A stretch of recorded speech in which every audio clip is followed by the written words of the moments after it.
izina ry'Umwami Yesu Kristo. Uwiteka Imana ikirizira mumfashe dushimire Uwiteka.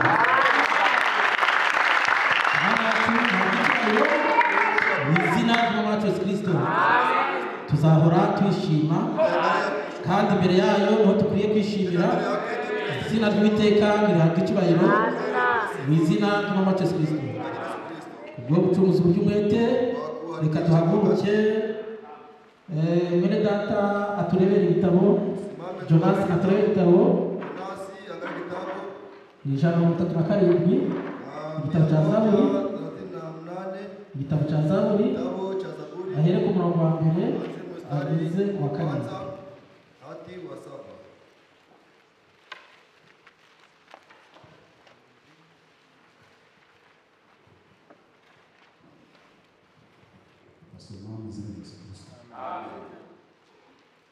Twicaraga ku migezi y'Uburoni tukarira twibutse Siyoni, ibiti bimera iruhande rw'amazi yo hagati y'Uburoni. Twari tumanitse inyama zacu ko batujyanye nk'umunyago, badushakiragaho indirimbo abantu.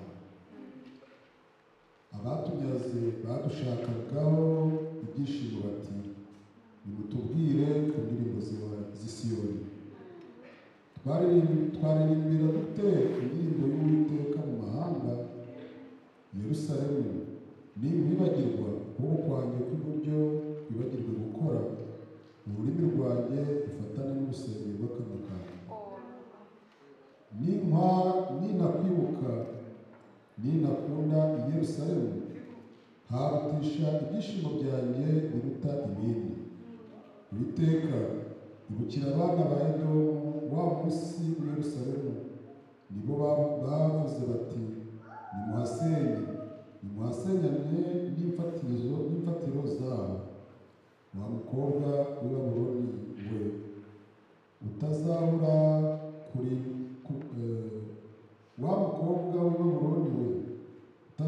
kurimburwa, hazahirwa uzakwitura ibihwanye n'ibyo watugiriye. Hazahirwa uzafata abana bawe bato akabahonda ubutare. Amen. Mwene data Daniel asenga.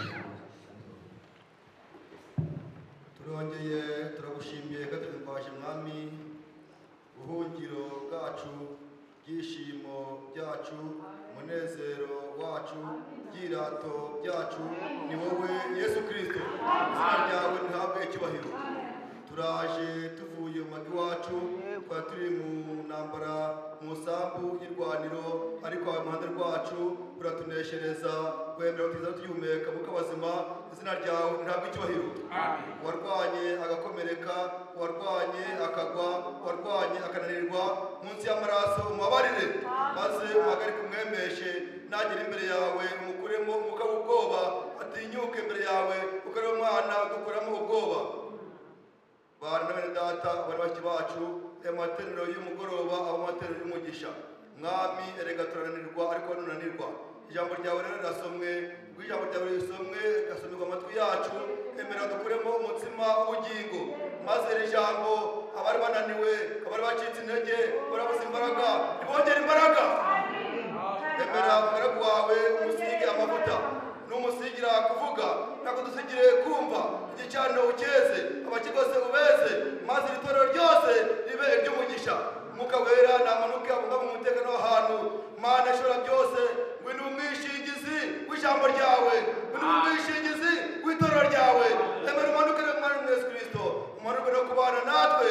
Mwami umugaragu wawe yagendagendaga, garebye abateranye, ngabona mu gicaniro cyabo handitseho Imana itamenywa, Imana itamenywa, iyo Mana batazi, iyo Mana batasobanukiwe, niyo Mana tuje kumva uyu munsi. Emera wigaragaze buri muntu wese Mwami atakubonye, buri muntu wese atakumvise. Bana natwe utuyobore muri byose, wigaragaze muri byose, ko tubyambaje mu izina ry'Umwami wacu Yesu Kristo. Amen. Mwicare, Mana yacu ntabwo icyubahiro na Mungu wetu apewe sifa mu izina ry'Umwami wacu Yesu Kristo. katika jina la Yesu Kristo. Aha mwene data dusomeye hapa mahali ndugu atusomea na bari barajyanyweho iminyago, ni watu walikuwa wanakamatwa mateka, ariko nubwo bajyanyweho iminyago, lakini ingawa walishikwa mateka, aba bajyanyweho iminyago bari babazi, waliwashika mateka walikuwa wanajua, bari bazi ibanga ryabo, walikuwa wanajua siri yao, bari bazi imirimo Imana ibakorera. kazi Mungu anayotendea. Ijambo ry'Imana ritubwira ati Neno la Mungu anatuambia eti twicaraga ku mugezi i Babuloni tulikuwa tunaketi kando ya mti ya Babeli tukarira na tunalia cyane sana igihe twirukaga wakati tulikuwa iby'iwacu i Siyoni, ya kwetu Sayuni, agahinda kakabafata n'ishavu huzuni igihe birukaga imirimo itangaza Uwiteka Imana yabakorera. ishara Mungu alikuwa anatendea, Barababara cyane bagira ishavu igihe birukaga ibyiza Imana yabakorera. kumbuka mazuri Mungu alikuwa anatendea. Noneho ababajyanye iminyago kuko bari bazi ibyiza Imana yabakorera, wanajua mazuri Mungu alikuwa anatendea, nabo barabasanga barababwira ati nimuturimbire ku ndirimbo z'iwabo. tuimbie kuimbo zetu, Abandi ati twabasha kuririmba dute tunaweza kuimba je? kandi inanga zacu Tena barazitanditse. minumi yetu tulitundika, Bene data inanga yabazaniraga ibyishimo. Igihe babaga baririmba bakoresha inanga bumvaga mu mibereho yabo nta kindi ari ubuhuza indirimbo baririmbaga zabahuzaga n'Imana yabo. Baravuga ati twabasha kuririmba ute turi mu bunyage tunaweza kuimba je? Ndio muishi kandi inanga zacu twarazimanitse. Abandi ati nimuturirimbire twumve indirimbo z'iwabo. kuimbo za kwenu. Ku murongo wa kabiri aravuga ati Mstari wa pili kunasema eti, baravuga ati wanasema eti kwicara ku musozi w'i Babuloni tukarira twibutse Siyoni, ku biti bimera iruhande rw'amazi yo hagati y'i Babuloni. Twari twaramanitseho inanga zacu kuko abatujyanyeho iminyago badushakiragaho ibyishimo aha hantu. Ababajyanye iminyago babashakiragaho ibyishimo aho hantu. walitafutia kwa furaha pale nafasi, Abatunyaze badushakagaho ibyishimo bati wakatafuta furaha kwetu, nimuturirimbire ku mutuimbie ndirimbo z'Isiyoni, nyimbo za Sayuni, nimuturirimbire ku ndirimbo tuimbie z'Isiyoni. ku nyimbo za Sayuni. Bene data bakundwa, Wandugu wapendwa, babwije ukuri, nakwambia ukweli, ishavu n'agahinda birabafata huzuni kuko bari barabajyanye iminyago. walikuwa wanawashika, Nanjye ndasaba Uwiteka Imana nami naomba Mungu uwajyanyweho iminyago wese igi Uwiteka yongera kugaruka. Mungu amrudishie. Hari ibyishimo twarufite, hari umunezero w'ijambo twarufite. Ibyo byishimo iyo bimaze gushira ku muntu ahinduka inkokora. Niba kamushaka amavuta akayaho akuza akagaragaza amavuta ugasanga bya bindi bimugose nibyo bikugaragara. Aba baravuga ati ibyishimo twabikora kandi ntabwo azatwara twaririmba dute tunaziimba je?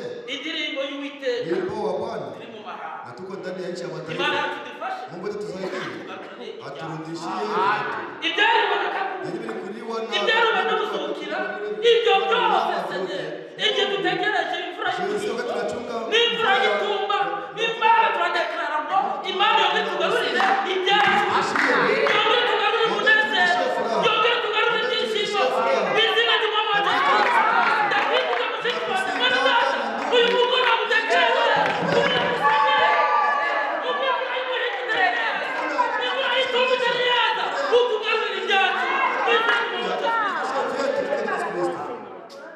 Witeka Bwana Mungu, umwami wacu dukorera, mfalme wetu tunatumikia. umwami azi icyo twamusabye Mungu anajua tulichomwomba, kandi nicyo tumwifuzaho na arakizi. tunatamani kwake anajua. Iyo tubabaye senyera Tukihuzunika, ababaye, Mungu anajua. iyo twishimye nawe Tukiwa na arishimye. furaha, Mungu Niyo anajua na mpamvu furaha. mwene data Ndiyo sababu umuntu uwo ari we ndugu wese agomba kwirinda kubabaza weza kujihadhari kuhuzunisha ndugu yake. mu izina ry'umukiza. Aho ukifuza ikintu icyo ari cyo cyose cyatuma mwene so gitera ishimwe, Acha ndugu yako ana furaha. izina ry'Uwiteka ryakicyubahiro mu izina ry'umukiza Kristo.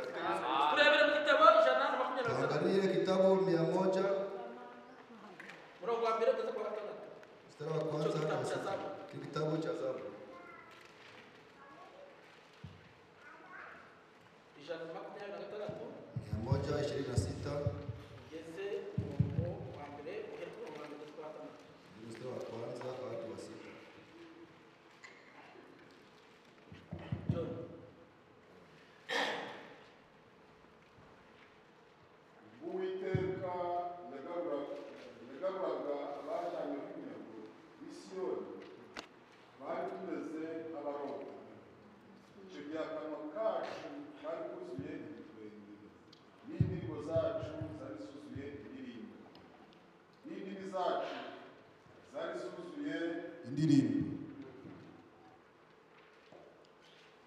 ubwo Uwiteka yagaruraga abajyanyweho iminyago i Misiyoni twari tumeze nk'abarota.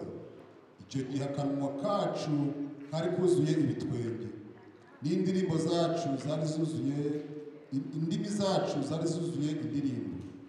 Icyo gihe bavugiraga mu mahanga bati Uwiteka yabakoreye ibikomeye, Uwiteka yadukoreye ibikomeye, natwe turishimye. Uwiteka abajyanyweho iminyago utugarure, tumere nk'imigezi y'i Negebu, ababiba barira bazasarura bishimye. Amen. Imana yacu yabwa icyubahiro mu izina ry'Umwami Yesu Kristo. Ubwo Uwiteka yagaruraga abajyanyeho iminyago, icyo gihe mbese bari bameze nk'aho bameze nk'abarota, bari bategetse twebwe imirimo Uwiteka dukoreye. Ubwo Uwiteka yagaruraga abajyanyeho iminyago Misiyoni, twari tumeze nk'abarota. Icyo gihe akanwa kacu kari kuzuye ibitwenge. Uzi igihe Imana yakugendereye, uzi igihe ubonye ukuwe mu murimo, njyewe ndiki ku bantu ukoze imirimo nabo baravuze ati mwana igihe twavanga tuvanwaga mu minyago. Icyo gihe twari tumeze nk'abarota, ndetse si n'ibyo gusa, mu kanwa kacu hari huzuye ibitwenge. Bene data mushiki wanjye, igihe umwami Satani yakugabyeho ibitero, igihe upfukamye ugeze mu byago bikomeye, igihe ingorane zaje zikakuzunguka, igihe ubona ibibazo byabaye byinshi, ariko Satani akimanukira kurwana urwo rugamba, icyo gihe ubona wabona ibintu bitangaza Imana igukoreye, ukamera nk'umuntu uvuye nabo baravuze ati twari tumeze nk'abarota. Si n'ibyo gusa, mu kanwa kacu hari huzuye ibitwenge. Uwiteka arakoze uduciriye inzira natwe buri mugoroba tukaba tugeze imbere y'Uwiteka. Ibyari bituzungurutse ni byinshi, ariko umwami wacu reka twongere tumushyire muri mugoroba, yadukoreye ibikomeye, natwe turishimye. Niyo mpamvu umwanya data mushiki wanjye, iteka ryose uzabona amarembo y'urusengero akingura. Shukuru Mungu, himbaza Imana. Uwiteka yadukoreye ibikomeye, natwe turishimye.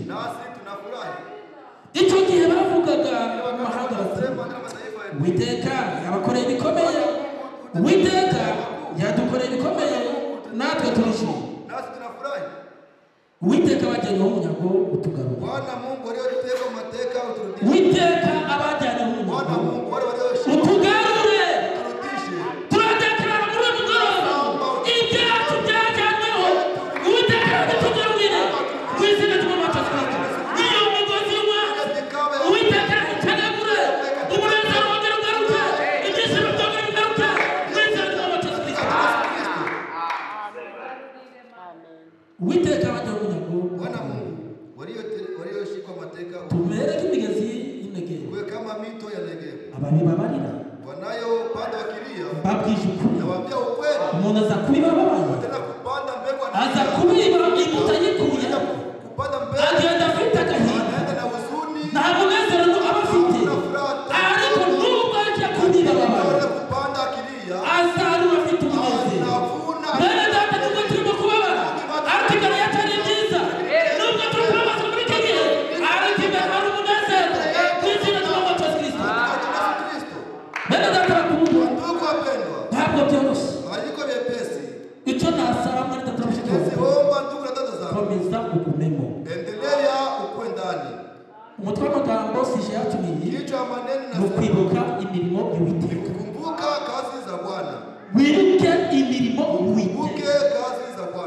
Ndakwinginze mwene data, wirinde kwibagirwa, ahubwo nugera mu bikomeye uzi uko bavuga ati mwana ndibuka imirimo yawe, kandi imirimo yawe irakomeye, imirimo yawe iratangaje. Uza kwibuka imirimo y'Uwiteka. Imana yacu ntabwo icyubahiro mu izina ry'Umwami Yesu Kristo.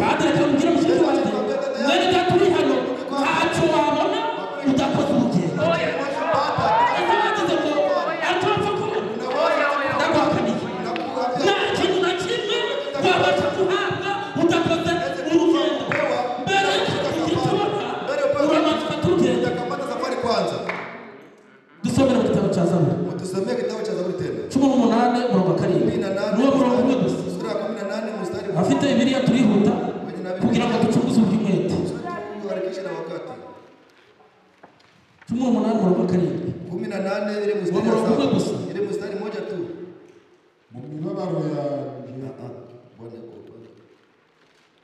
18 Zaburi murongo 7 mstari wa 7.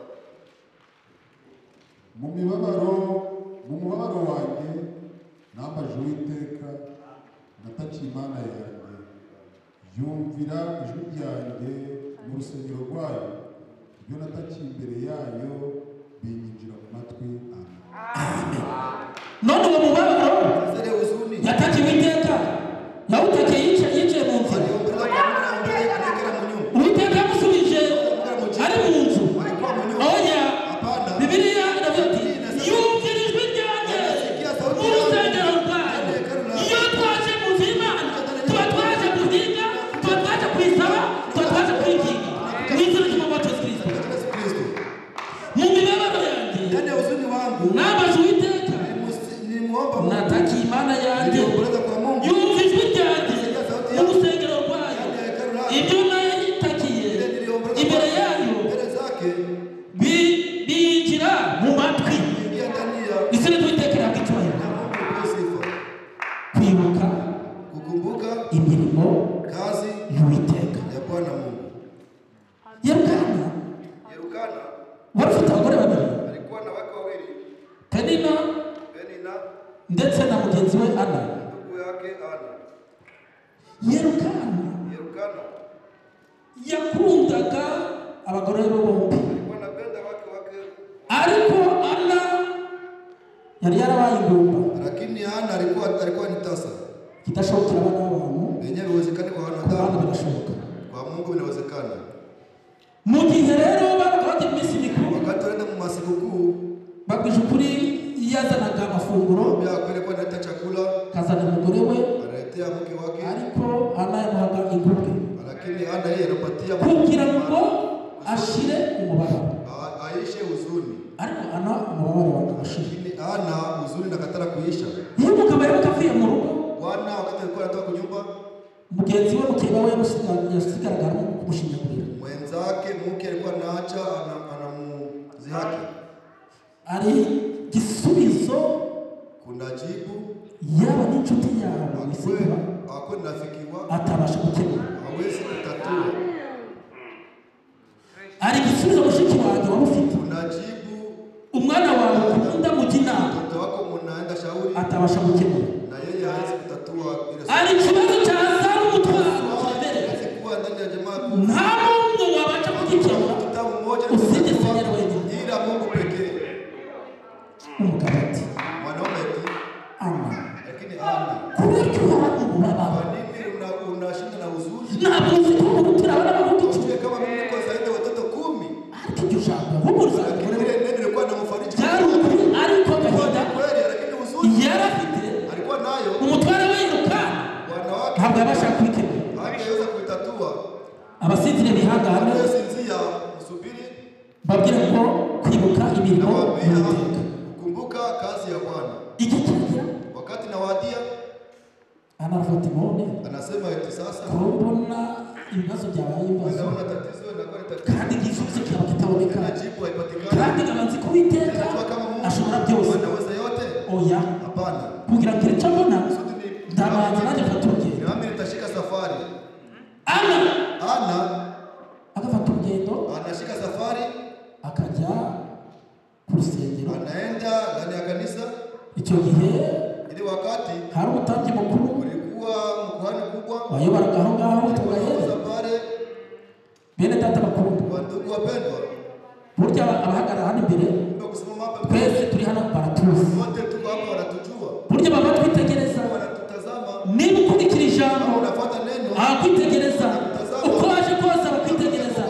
Iheri rero Ana yakwinjira yakwinjira mu rusengero anaingia ndani ya kanisa, agasengera mu mutima anaomba ndani ya moyo, akafata isengesho. anasema haya Wowe Mungu, umenya ibihishwe, unajua vinajificha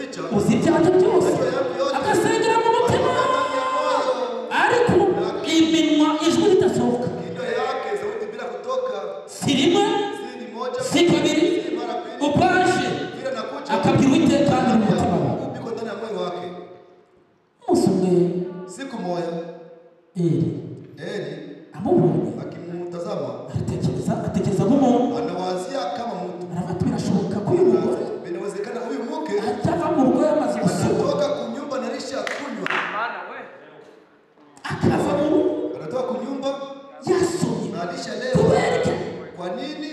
nta munezero agira Hakuna furaha na iyo ageze imbere y'Imana, kubereke adasohora ijwi ahubwo agasegera mu mutima. anambia ndani ya moyo.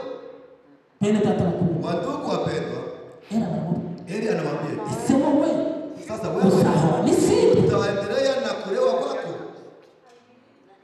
Bene data bakuru, Wandugu wapendwa, abaramubwiye ati anamwambia eti ntabwo umugore w'ikigoryi, siko mke mjinga, ntabwo nanyoye vino, sikukunywa ahubwo vinyo, n'agahinda kari mu mutima huzuni w'Uwiteka. naonesha kwa Bwana. Era ati Eli eti Uwiteka akemura ikibazo Bwana cyawe, icyifuzo cyawe, Mungu atatue uko umusabye ariko tatizo abikemura. yako, vinamuomba akujibu. Anavuye imbere y'Imana asubijwe bitewe n'iki? Asubijwe ariko yakoze urugendo, ntacyo wabona utakoze urugendo. Shika safari. Imana yacu ntabwo icyubahiro, Watu ambao sifa, ndetse aravuga ati mutima tunaka wanasema ndani ntukemure ikibazo mfite, ukitatua shida ninayo, ukaharira ibikomeye cyane, tendea makuu sana. nanjye ngazaheka uko abandi baheka. Nami nabeba mtoto kama wengine Uwo wanabeba.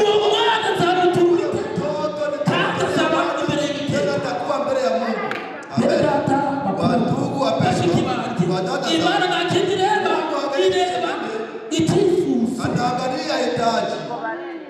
Imana ntakindi ireba, Mungu angalia Imana kitu. yitegereza Kitu icyifuzo cyawe. anaangalia hitaji yako. Uko turi hano, Vile tuko hapa, buri umwe wese Imana kila ituzi. yote Mungu Niyo anatujua. mpamvu Ndio sababu yuhize umuhigo, ukitia naziri, Imana izabigufasha. Mungu akusaidie Mu muhigo wahize ile naziri yako uzawuhigura Uwiteka. uweze kuilipa kwa Mungu. Babwije ukuri, Nawaambia ukweli, Ana Ana aratashe, anarudia nyumbani, amaze gutaha akisha rudia umubabaro yari afite huzuni alikuwa nayo, ako kanya urashize. ile muda inaisha. Abamurebagaho Mwangalia wote bagikora babona rukwera neza, yisiga amavuta. anajipaka mafuta, Uzagahinda iyo umuntu yafashwe n'ishavu, anatoa huzuni muda kishipa na sana. Ingawa ushipaka mafuta je, nubwo bwagenda ingawa inakuwa je, kubwije ukuri, na wari kwa wese aragusoma, kweli wari wese aragusoma, yeyote anakuangalia na anasoma. ariko Imana yakugendereye Mungu akikutembelea amavuta y'Uwiteka akuzaho. kuja kwako Imana yacu niduha amavuta mu izina ry'Umwami Yesu Kristo. katika jina la Yesu Kristo. Ana baratashe, Ana anarudia, ageze muhira, akifika nyumbani, umunezero ni wose, furaha ni yote icyo yari yasabye Uwiteka Imana ile irakimuha. kwa Mungu, Mungu anapatia. Si ibyo gusa, Si vile tu Imana imucira inzira ababyeyi bana anamjia, umuhungu, anazaa mtoto kiume, kuko yari yaravuze ati wako alikuwa anasema eti umwana nzabyara mtoto nitakayozaa nzamutura Uwiteka. nitakutolea Bwana. Iyo igihe kigeze cy'umwaka, Wakati natimia ya Mungu, abafashe umwana anakamata na mtoto amujyana umutambyi, kumpelekea kwa Ana. aravuga ati burya dore rya sezerano navanye imbere yawe, navanye mu nzu y'Imana, wongera kuzana uyu mwana kandi mutuye Uwiteka. Tena ninamtolea Mungu. Imana yacu ntabwo icyubahiro, mu izina ry'Umwami Yesu Kristo, kwibuka imirimo y'Uwiteka. Kumbuka kazi ya Bwana. Imana yacu idufashe Bwana watatusaidia. kandi dukomeze Tena tushike nguvu. muri iyi minsi mibi. Hizi masiku mabaya. Imana iturinde kwibagirwa, Atuchunge na wirinde kwibagirwa, ahubwo uzuvuga tuwiteka Anasema ya Mungu, imirimo yawe ni myiza, kazi yako ni njema. mu izina ry'Umwami Yesu Kristo. Katika Yesu Kristo. Reka dusozereze hano mu gitabo Basi tumalizie kitabu hiki. cya Samweli ya mbere, Kitabu cha Samueli wa kwanza, umurongo wa mbere. mstari wa kwanza. None data adusomera wa karindwi, Mungu atusomee mstari wa 7. umurongo wa karindwi, Mstari wa 7. kumve ko atubwiye. Tusikie kile kinatuambia.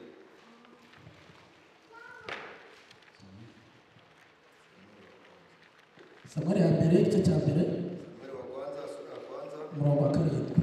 mstari wa 7. turasoma Yesu Kristo. Uko niko umugabo we yagenzaga uko umwaka utashye, kandi iyo yajyaga mu nzu y'Uwiteka mukeba we yamubabazaga atyo, nicyo cyamurizaga akanga kurya. Maze umugabo we Elukana aramubaza ati, urarizwa n'iki Ana? ni iki kikubuza kurya kandi ni iki kiguhagarika umutima? Mbese sinkurutira abana b'abahungu 10? Nuko bamaze kurya no kunywa, Hana ahaguruka aho bari Shilo, kandi Eli umutambyi yari yicaye ku ntebe ye ku gikomanizo cy'umuryango w'urusengero rw'Uwiteka. Ariko Hana yasenganaga Uwiteka agahinda arira cyane, ahiga umuhigo aravuga ati, Nyagasani Nyiringabo, nureba umubabaro w'umuja wawe ukanyibuka, ntunyibagirwe ukaba umwana w'umuhungu, nzamutura Uwiteka abe uwe iminsi yose yo kubaho kwe, kandi icyuma cyogosha ntikizamugera ku mutwe. Nuko akomeza gusenga atyo mbere y'Uwiteka.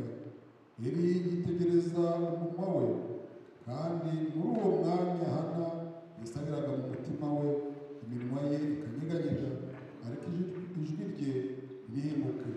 Icyo cyatumye Eli yibwira ko yasinze. Nuko Eli aramubaza ati, uzageza he isindwe ryawe?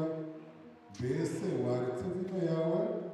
Hana aramusubiza ati, ashwida databuja, ndi umugore ufite umutima ubabaye, ntabwo nanyoye vino cyangwa igisindisha cyose, ahubwo nsutse imbere y'Uwiteka amaganya yo mu mutima wanjye. Ntukeke yuko umuja wawe ari umukobwa w'ikigoryi, kuko ibyo navuze kugeza ubu nabitewe n'amaganya kandi n'agashinyaguro bikabije.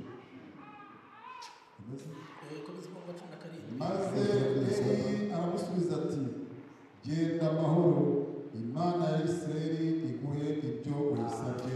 Amen. Imana tujya idutega amatwi iyo tuyisabye. Mwene data wicika intege, wicogora, Imana yacu irakora. Uko yabikoze ejo niyo munsi irabikora. Imana nta na kimwe nta kinaniwe. Ana mugahinda kenshi, uko umutware we yabaga agiye niko basigaraga bamushima.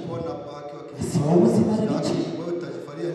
Ariko wowe ubundi uri incike, wowe ntacyo umaze, ibyo ufite byose haregana iby'umuryango wanjye. Ana akahuzunika, umugabo we yaza agasanga afite agahinda, afite ishavu, ibyo kurya wapi byamunaniye, icyo kunywa byamunaniye. Akamubwira ati, urabazwa n'iki? N'iki gituma ugira agahinda? Sezihutira abana bawe icyo. Ariko Ana yari afite ishavu. Ana akomeza gusengera umutima we, yanga gucika intege, yanga kubivamo, ahubwo akomeza urugendo. Aravuga ati, nzi ko ushobora byose. Mwene data mushiki wanjye, wicika intege, komeza utitiriza imbere y'Imana. Imana yacu itega amatwi, Imana yacu irumva, Imana yacu irasubiza. Ana akomeza gutera, umutabye akamutegereza. Asobagize niko buri munsi uhorana ibyishimo. Ntabwo twahorana ibyishimo, ntabwo twahorana umunezero, ariko Imana ireba mu mutima, amenya icyifuzo cya buri wese. Aragera mu nzu y'Imana, agasengera mu mutima, afite agahinda kenshi, uvuga ati, Uwiteka, wibuke umujakazi wawe, ukibuka ukamenya icyifuzo ufite. Si n'ibyo gusa, icyo uzamva, umwana uzamva, nzamutura Uwiteka. Si n'ibyo gusa, nta n'icyuma cyose uzamugera. Burya Imana ireba intego y'umuntu, icyo uyisabye cyerekeye ku ijambo ry'Imana kigiye mu kuri. Imana yumva intego yawe. Ese mwene data mushiki wawe, ujya wibuka gusaba Imana igihe ingorane zaje? Babwije ukuri, Uwiteka arakora.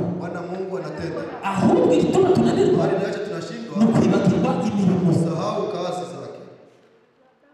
Ese niba ari ibibazo byavutse, Kama ni tatizo zinakuja, yabikoze cyagiye kwe kitaba aliyetendele siku kwa nini zifanye na sasa? anarafati Anasema mwami zikushobora byose. najua naweza yote. Rero baramubashati, Heri anamuuliza eti ese wowe uzahorana isi? sasa wewe utaendelea na kulewa kwako?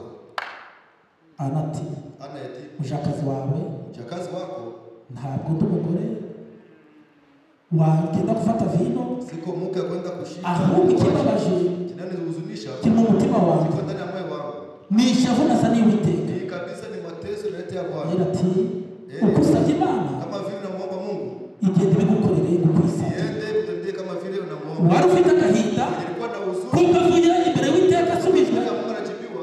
wari ufite umukanyari mu maso, Alikuwa na mkunya ndani ya yisize amavuta maso abarakeye, angala igisubizo Imana biramusubije. yake Mungu anajibu.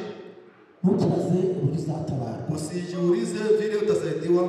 wibaze ujye kure, Ujiulize na kwenda mbali. wibaze ati nzatabarwa. Ujiulize nitasaidiwa je?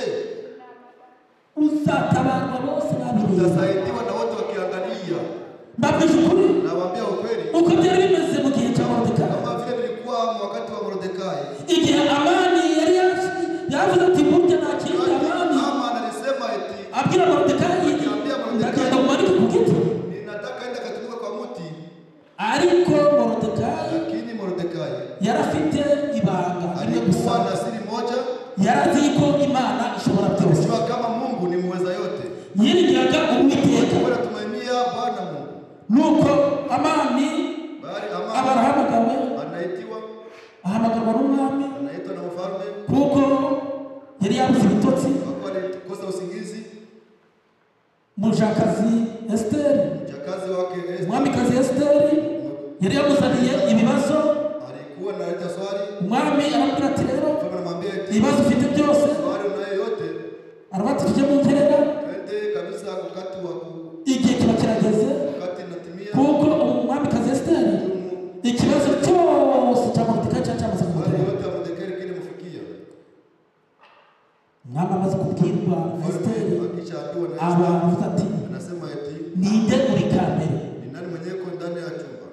abandi ati Wengine eti ni Amani. ni Haman. Amani ati mubwire ngo naze. Haman mwambia kuje.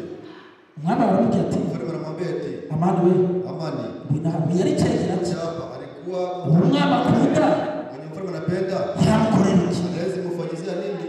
Amani ati Haman ko nawe undi cyegera cy'umwami se, mwingine anakaribia mfalme. ko ari njyewe ukurikiye umwami. Fuata mfalme. Abavuze ati Anasema eti umwami akunda, mfalme anapenda, umwami akunda mfalme anapenda, yambikwa anavikwa ikamba ry'ubwami. taji la mfalme. Si n'ibyo gusa, aragenda agahekeshwa ku farashi y'umwami akunda, Farasi none agashaka abamuyobora bakamucisha mu migi itandukanye y'igihugu. Abamutindira umwami akunda nuko agomba gukorerwa. Niko bimeze. vile viko hiyo. Umwami akunda ni nta kintu bibagiwe. Anapenda kule jina sahau. Byose yumva bya byubahiro Kwa byose. heshima hizo. Agira umwami ati umwami akunda burya akorerwa iki? Akorerwa iki? Anapenda, anatendewa hivi, anatendewa hivi. Umwami aramubwira ati Mfalme anamwambia eti burya rero kumbe ibyo uvuze vile vile tunasema.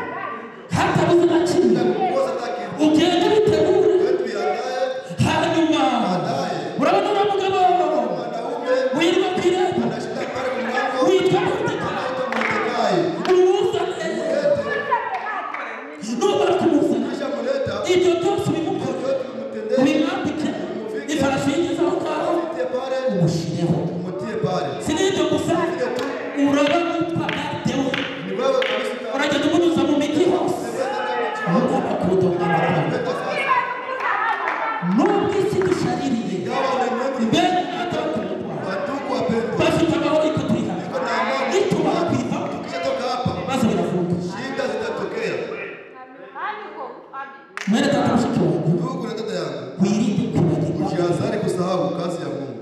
uwo twakurikiye. Ule tuliyefuata N'umugabo ni utarakana, wanaume zaidi wanaume. uyu twakurikiye Huyu tulifuata agira ugutungira urutoki mu jisho. akwe mtu akutia kidole ndani ya jicho lako.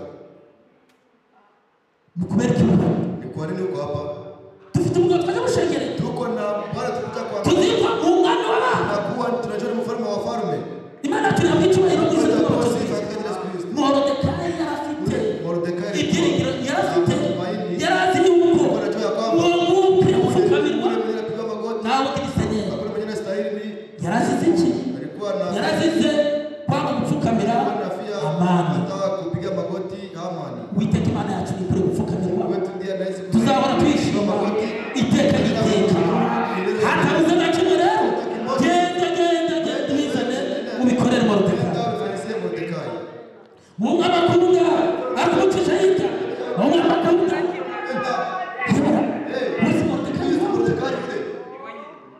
Aratashe ageze umwami amaze kumuzungutsa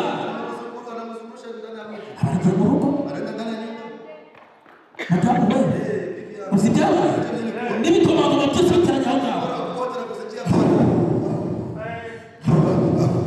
Wawundi uzi ibyabaye igiti yakimanitse. Umugore ati utangiye gucongorera imbere uhuye n'ingorane